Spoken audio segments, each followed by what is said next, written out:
It gives you a switch on your nervous system. It gives you a switch on your sleep. It gives you a switch on your stress. Dancing, humping. Yeah. Let's move an energy through there. You might have gone from a more relaxed breathing pattern to now you've got more progesterone in the system. Current life experiences shape the way we breathe. And how does this impact our health? That's why breathing really is relevant for women.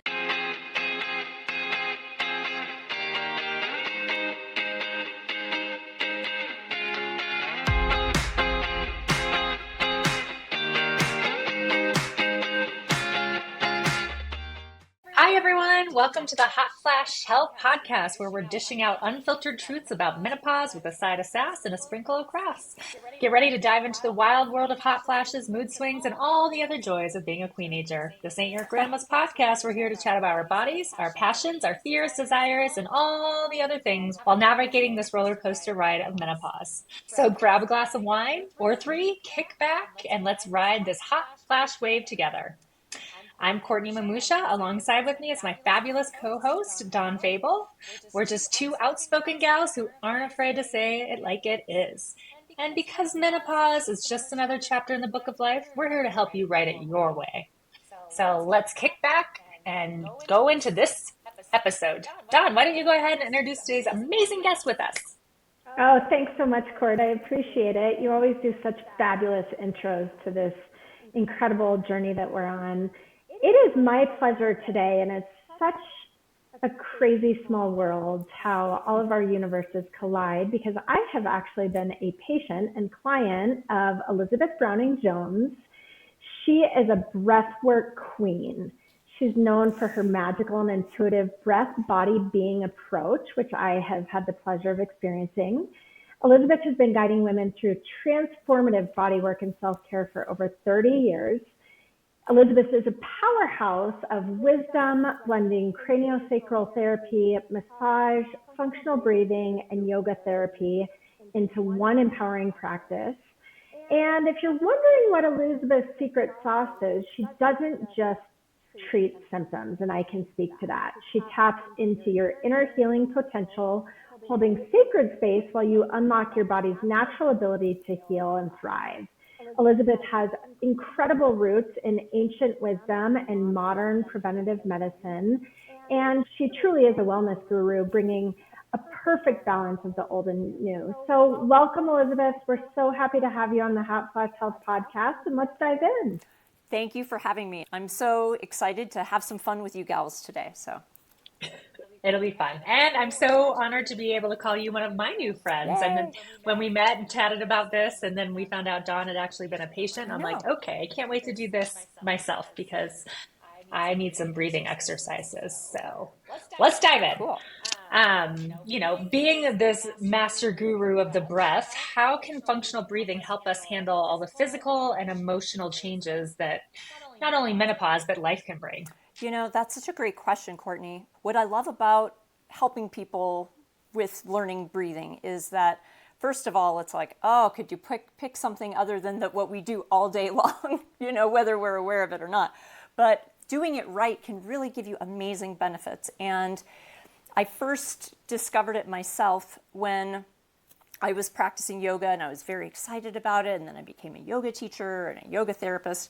And I took a class for continuing education for Bodywork, and I met an amazing man who was teaching a class on breathing pattern disorders. And I decided to take the class, and I was like, oh goodness, I've been missing a whole piece. And at that point, I'd already been working, previously I'd been working in a pelvic pain clinic, and I'd already had a lot of years under my belt, but I was like, this is the missing piece. And the thing that I love about it the most is that it's easy to teach, it's easy to learn, and it gives you a switch. It gives you a switch on your nervous system. It gives you a switch on your sleep. It gives you a switch on your stress.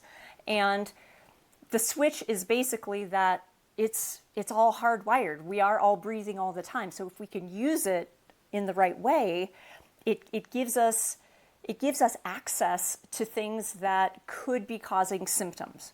And what I love about what you gals are doing is you're bringing forward information that people can use to help themselves feel better and be feeling really empowered around that. And that's what I love about teaching the functional breathing, is that it doesn't take 5 years of going to a university to learn this stuff. You need to have awareness, and that's what you guys are all about. You guys are about bringing up topics that are important to be aware of, and then, the trick is how to embody it. And I tell people, you know what, we're breathing all the time, so you always have opportunities to keep finessing it.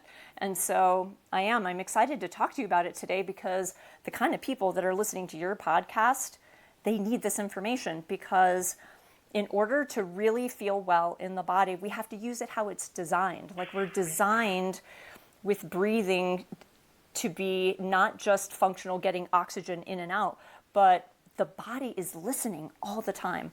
We have these cool little cells that are listening in our brainstem, paying attention to carbon dioxide and oxygen and all these things. But what's cool about it is that that's what helps send information to your organs. Or, we've all heard about breathwork, and we all know that breathwork can make us relaxed.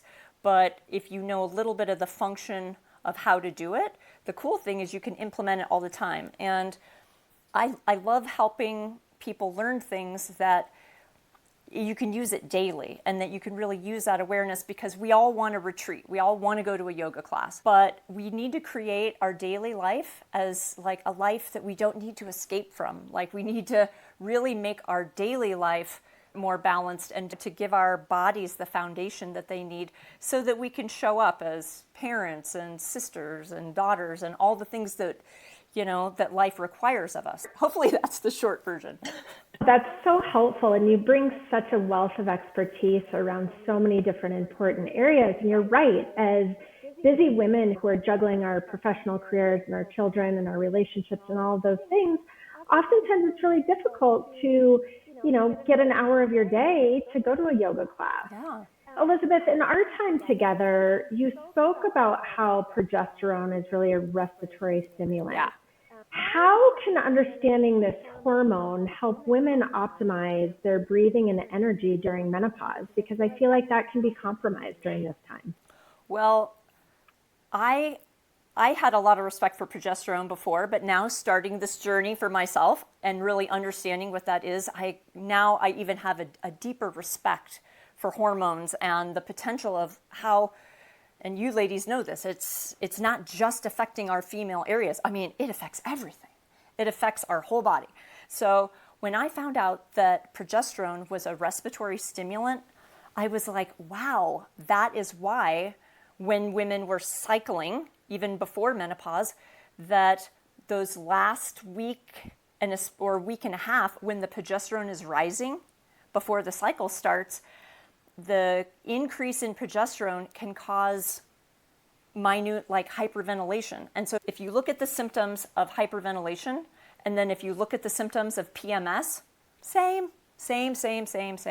The thing that I want to tell you is that it can be your friend to know this. And your body is your friend. And yes, we're going through a lot of changes, but if we can use this information to kind of inform ourselves, it's great. And the reason I think it's a hot topic, especially for what you're helping all of the people that are following your channel, is that a lot of people are supplementing progesterone so they can sleep and so that life can feel a little juicy. So the trick is, when you're supplementing the progesterone, sometimes it can put people into a fast, shallow breathing pattern. And so women that are doing HRT or bioidentical, they need to know that it could tick them up into a shallow breathing pattern that they didn't have before. Now, most people that are supplementing, there's different ways. There's the cycling supplementing, where women that still have a cycle that are supplementing progesterone, they're going to they might do like the last 2 weeks of their month. Now, other people or women that are now in menopause, they might have a static dose. So you might have gone from a more relaxed breathing pattern to now you've got more progesterone in the system, but you've got it all the time. When the body was going through its regular cycling, you would just have that progesterone at that last, you would have it through the cycle, but it would peak before the cycle would start. So now, if you're on a static dose, and depending on how much you're on, you just need to bring that awareness in, because they're finding that increase in progesterone can look like an increase in anxiety. But is it anxiety, or is it that the progesterone is a respiratory stimulant? And so if you know what to do to bring your breath back, and not jump first to the fact that it's anxiety, but use your breath to see if you can calm some of that hyperventilation down. Wow. That's My kind of a mind long is story, blown. but I know. hopefully that's why breathing really is relevant for women, and especially the women that are interested in, like, not just going through menopause, but doing it well and feeling like they're up on it. And we can all have a good laugh and a stab at it, which we should, because, we're going into this new thing. But if you can feel like you're up on it and feeling good, that's even better, right? Because that's another level of, like, riding the wave. So I'm excited to talk to you about it. So much to dive into there. Yeah. My personal journey with the whole breath work is, and we've talked about this before, with the loss of my parents, and I Yes. felt like I was spiraling out of control because I had major anxiety and grief, and just felt like I couldn't get out of my hole. And so I ended up checking myself into Canyon Ranch Spa, Wow. because who doesn't want to go to a spa for a week? The checkbook's still recovering, but nonetheless, one of the things that they really taught there was the whole power of Oh, breathing and good. kind of grounding your feet, and understanding the power of breath. So I really wanted to talk to you a little bit about how does stress, even posture, and early or current life experiences shape the way we breathe, Yeah. and how does this impact our health moving forward to really make sure we're taking care of ourselves. First of all, I love that you were able to have that experience, and that you were able to take something back from it, that you were able to take the awareness back, because awareness is always the first step when we do anything, right? So now that it's in your awareness, you feel like you have a little something. You feel like you have a tool or something that can give you, Yes, a little tool. yes, a little in my belt. toolbox, and it gives you a little stability when things don't always feel stable. And whether you're a woman going through menopause or like a girl coming up through puberty, like, it really is nice to have the things that help you feel stable. We can kind of go into some techniques. I could also tell you really quick about the second part of your question, which is the posture, is that the big wide muscle that we use for breathing is called the respiratory diaphragm, and it's like right underneath your ribs.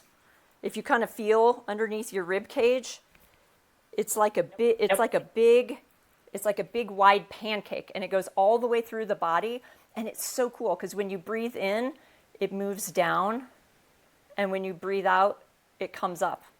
And like when I'm teaching kids, sometimes I'll say it's like the jellyfish breathing, because it just kind of floats and moves.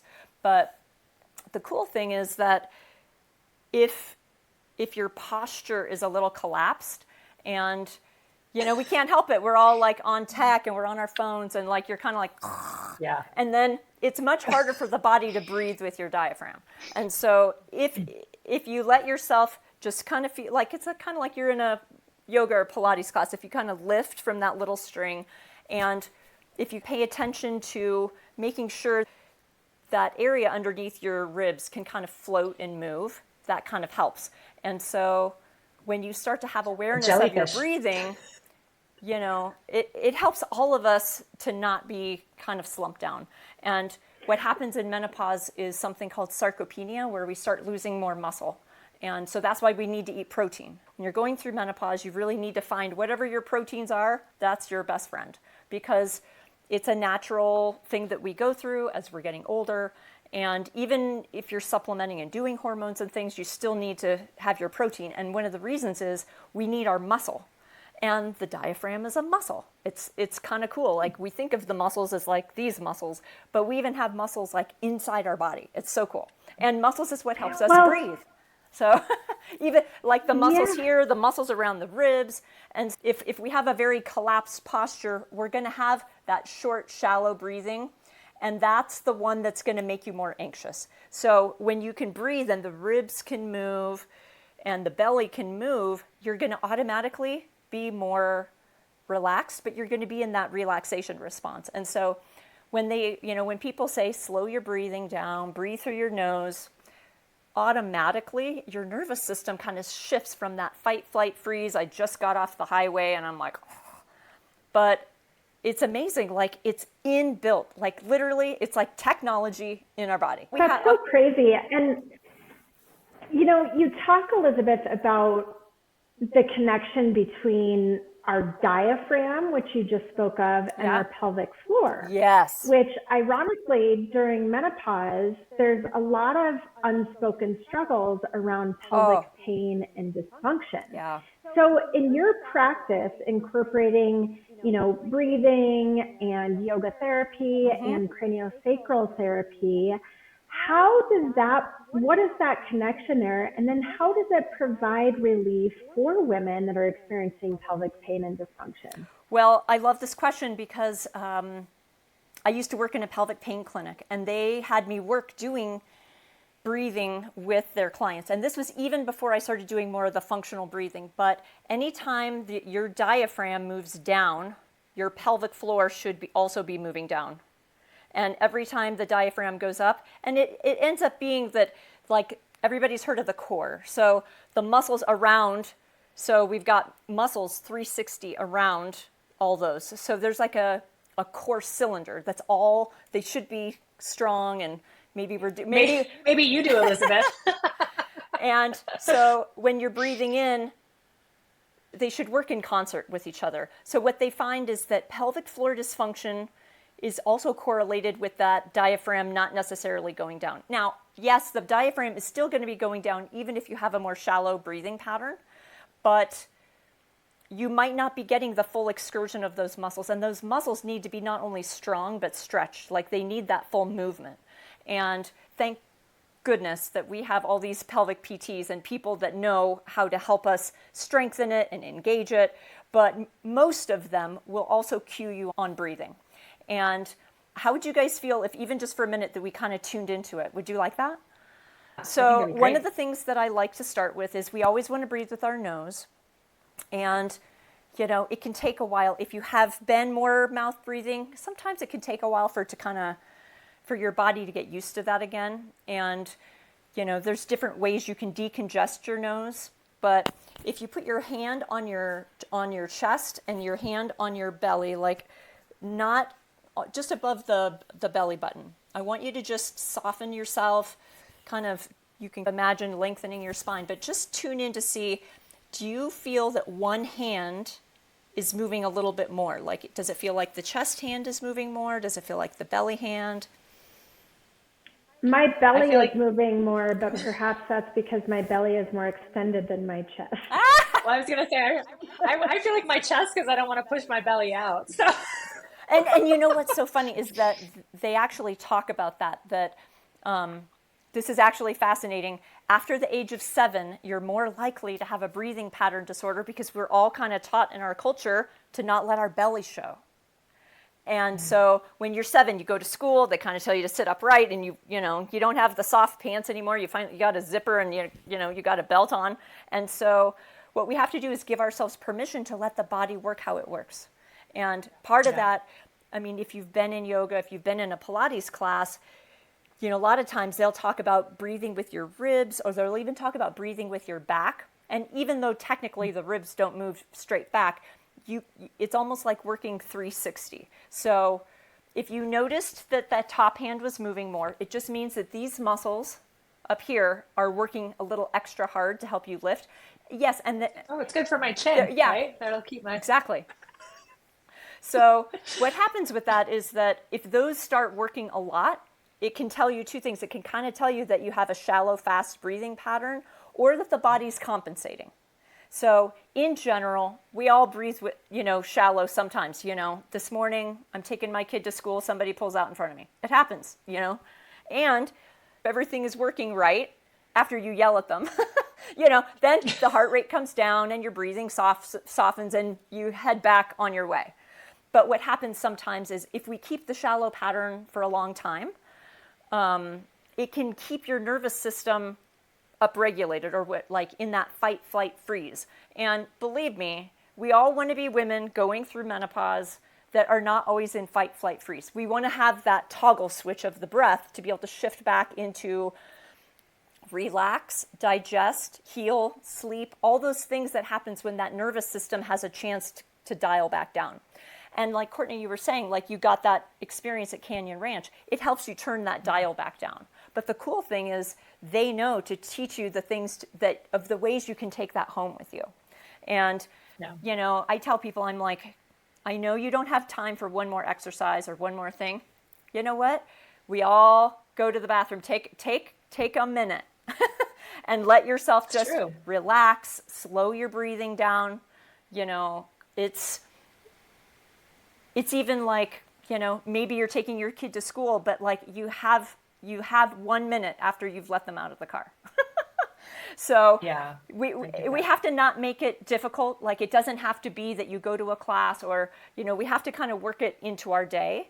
And so we've already kind of did the awareness of if you're having shallow breathing, we know we're going to try to breathe with our nose. And part of that is that when you're breathing through your nose, there's these cool molecules in the back that help open up, and it allows you to really absorb the oxygen so that you're getting the most bang for your buck, literally. So it's really fun to realize we already have inbuilt in us what we need. So, you know, Are people supposed to breathe in through and your nose and out through their mouth? Is that like a thing? The breathing in through the nose and you out know, through the mouth? that is such a good question. In general, they teach in functional breathing that we should be primarily breathing through the nose. If you're doing a special yoga class or you're doing a special breathing class, you know, they may cue you to do that, but it's not something that you would do like day in and day out all the time. You would want to be breathing through your nose. And, you know, it's kind of one of those things where when you think about it, like if you look at the functions of the nose, it's breathing. Like if you look at the functions of the mouth, it's chewing, it's speaking, you know, getting things ready for swallowing. And, you know, we kind of forget it. Now, if you need to, you can breathe through your mouth, but to optimize. And that's the cool thing about what you guys are doing is you're helping people optimize. And so I love that just this tiny little thing can just help optimize something for somebody. Or if they have a headache, if they've got digestive issues, if they've got any like nerve or tingling things or pain, or they're having trouble going to sleep, you know, it's not that hard to put your attention on your breath for a little bit and start to change that pattern. Now, with the nasal breathing, which I wish my husband would pick this up so he didn't snore at night because I just want to smother his mouth. Is there benefits, right? I think we were talking earlier that there's typical like the nasal slow, low, high, low. Are there, you know, maybe talk about those techniques really quickly about like timing. Well, you know, you always want to breathe with your nose. And in general, when you're breathing with your nose, you want to breathe light and soft and low into that diaphragm. So instead of breathing, when I was a new yoga teacher, I would cue people to breathe and everybody would go, and I never thought about it. They were taking a deep breath, but they were getting a lot of big volume and they weren't necessarily kind of widening through those ribs. And what happens then is then you've taken in a little bit too much volume, and the brain kind of knows that. It doesn't know the difference between I'm doing some cool breathing exercise and I'm getting chased by a tiger, and you're breathing a big volume.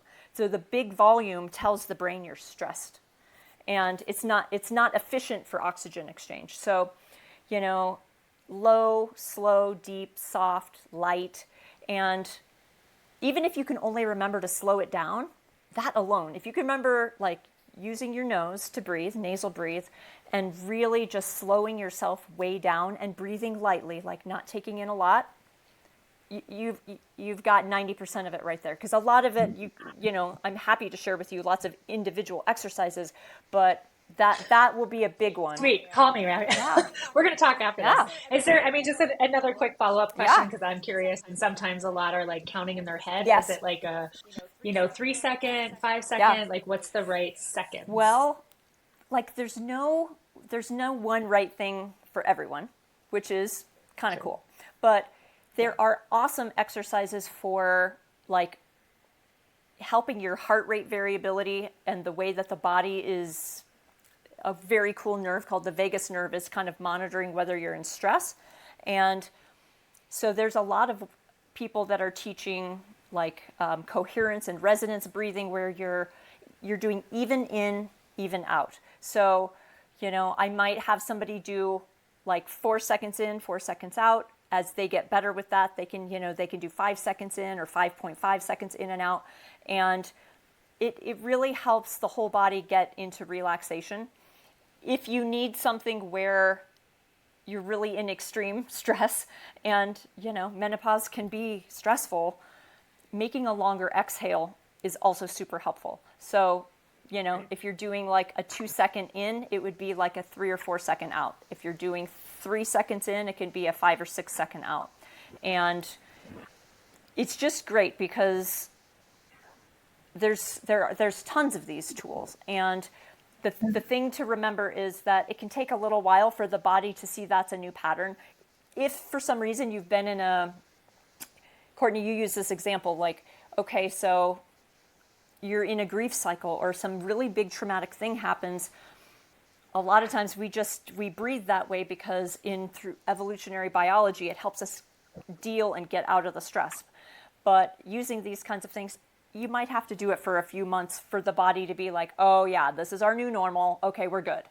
And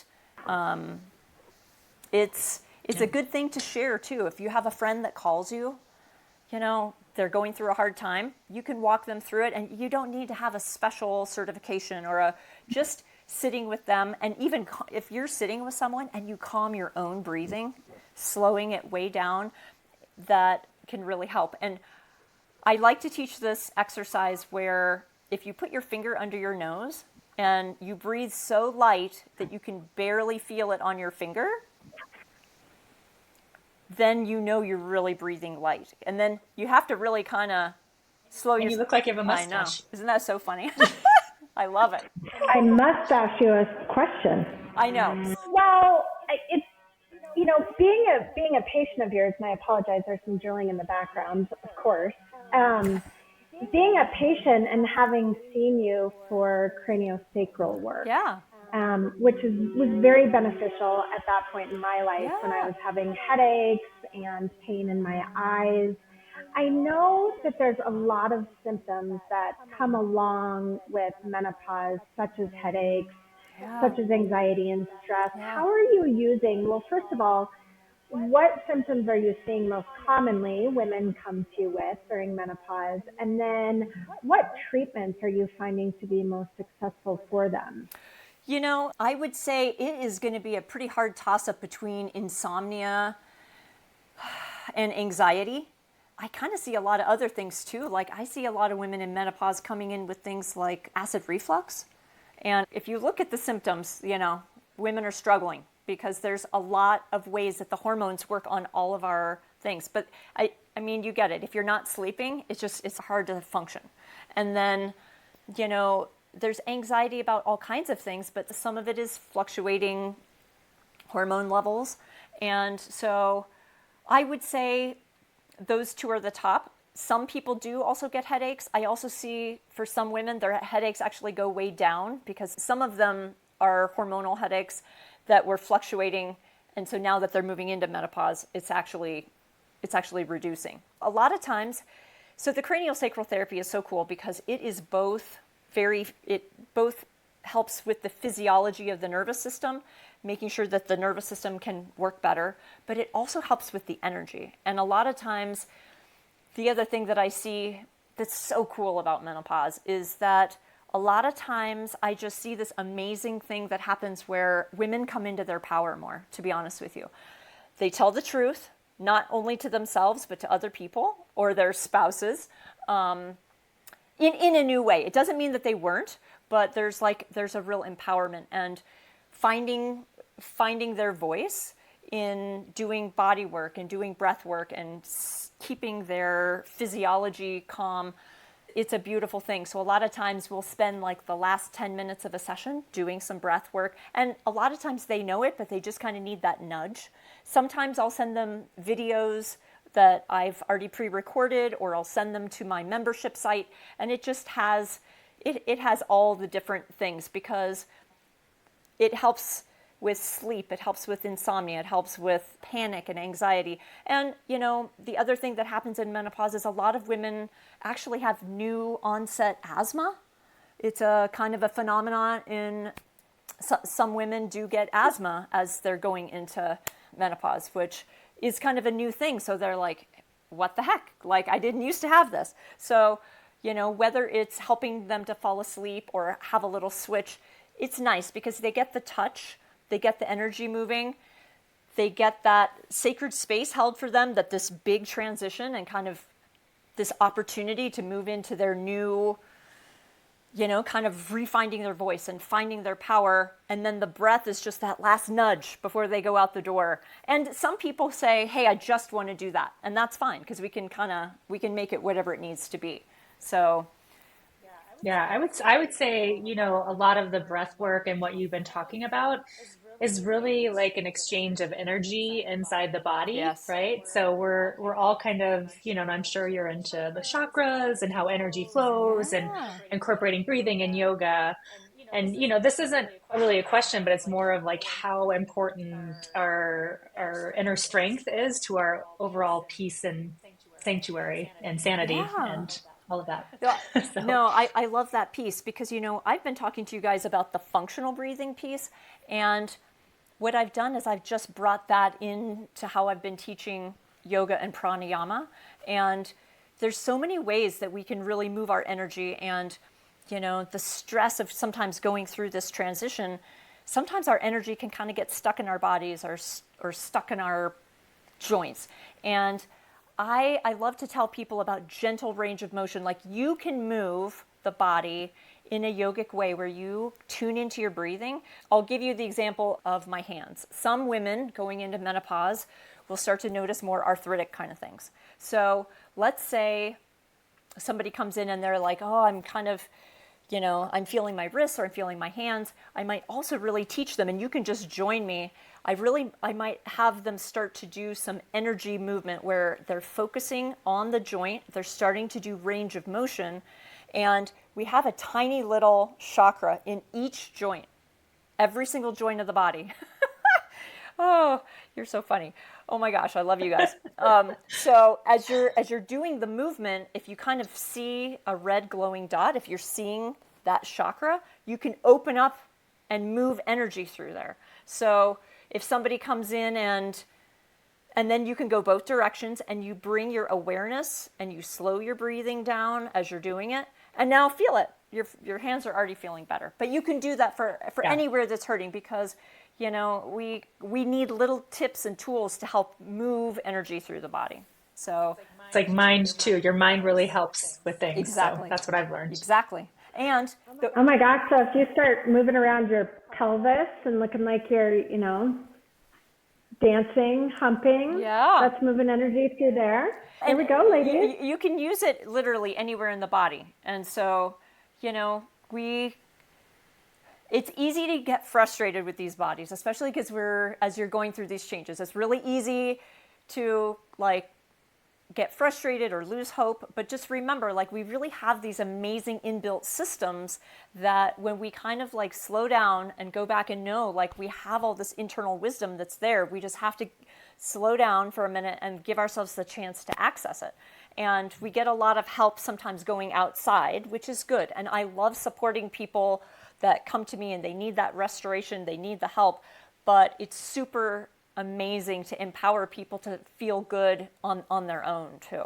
And that's one of the things I love about your guys' content is it's empowerment through awareness, and you're really helping people move through these periods. So I'm going to cry. Thanks, Elizabeth.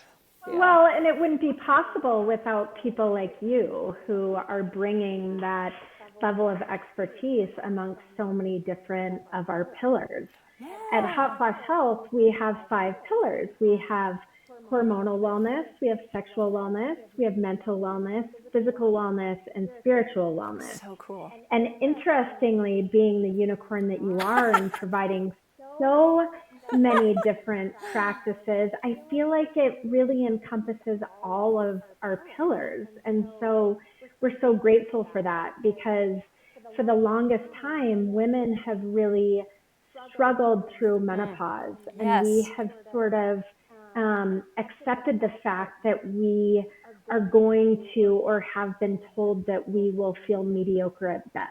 Yeah. And that's not the case, because there are ways and solutions and people like you that are providing tools for us to elevate what we may be feeling symptomatically. Yeah. I'm curious, just from my personal experience, as I'm perimenopausal, I am really struggling with brain fog, Yeah. finding words. I'm sure, having a very busy life professionally and personally are certainly Yeah. contributing to that as well. But are there any tools that you offer in your practice or from your experience that help women manage some of these brain fog symptoms? Yeah. Brain fog is real. It's a real thing. And so there's kind of two answers. So one, the craniosacral therapy definitely does help. But the other thing that's amazing is a 30-minute walk, but only breathing through your nose. So when you're breathing through your nose and you're walking, your body is doing the oxygen exchange and the carbon dioxide. And what happens when you're only breathing through your nose, but then your muscles are working, you're actually going to be having a better exchange where because you're breathing through your nose when you're exercising, there's a little bit more resistance. It's easier to exercise with your mouth open, right? But if you give yourself that opportunity to walk, I've tried doing it on the stair climber and hiking. It's harder, but I can do it. But if you're just breathing through your nose and you're slowing it down, the exchange of the carbon dioxide and the oxygen is optimized. And the reason it's optimized is that you retain a little bit of carbon dioxide. And when that happens, so the little bit of like baby chemistry is that we have red blood cells and the oxygen right around on the red blood cells. But we need a little bit of carbon dioxide so that the red blood cells come off of the hemoglobin and they're able to get into the cell.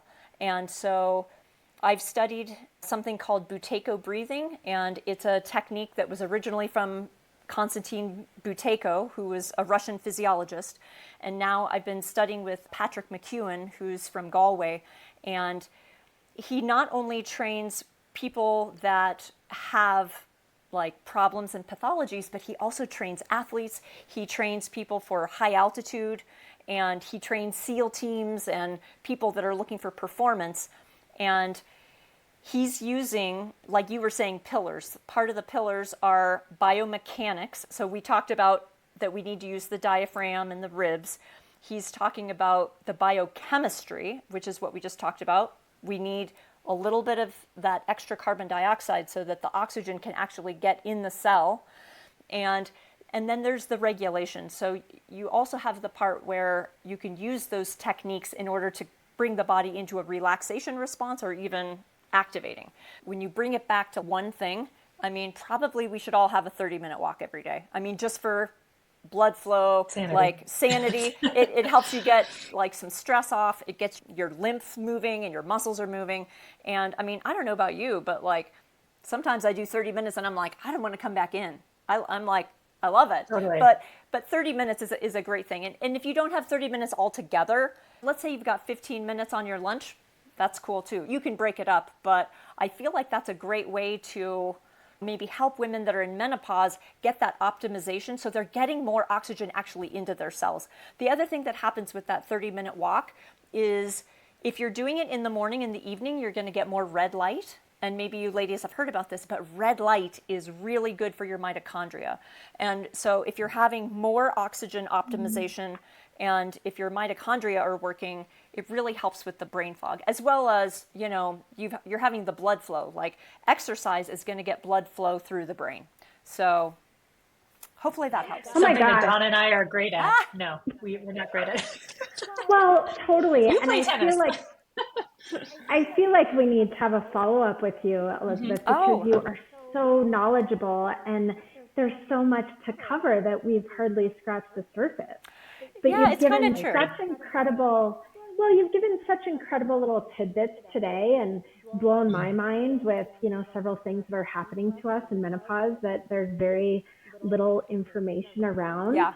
obviously you have a beautiful practice and very well established practice here in Yeah. Denver, but you're offering some additional resources where you don't totally have to be in Denver Yeah, to take that's advantage true. of. Could you share with our listeners before we wrap up Yeah. on how someone can find more of these incredible tidbits Yeah. and really tap into your knowledge?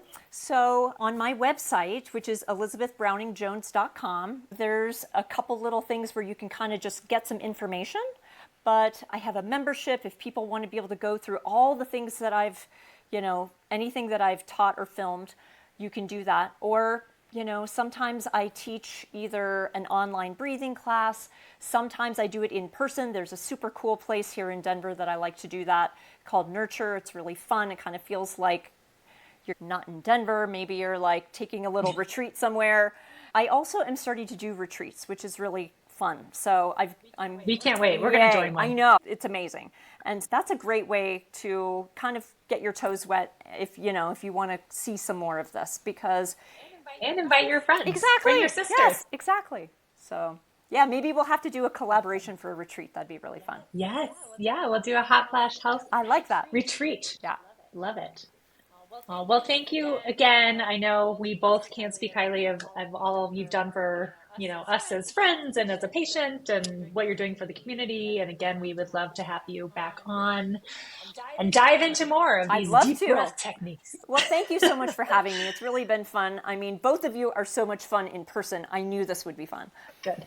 And I'd love to come back because it's a fun topic, and I do love. It is actually a passion project for me to teach people about this because it isn't hard. You may have to stick with it a little bit, but if we can help people feel better and let something be a natural transition instead of suffering, man, that's where I want to be. So, thanks, ladies. Thank you. Well, I will wrap it up and say thank you all for joining today's episode. Remember, menopause may be a wild ride, but together we've got this. Don't forget to follow us on Instagram and Facebook at Hot Flash Health. Stream us and subscribe to us on YouTube and Spotify, and always share your thoughts with us. And we will add all of Elizabeth's details to the bottom of the podcast. Thanks, guys.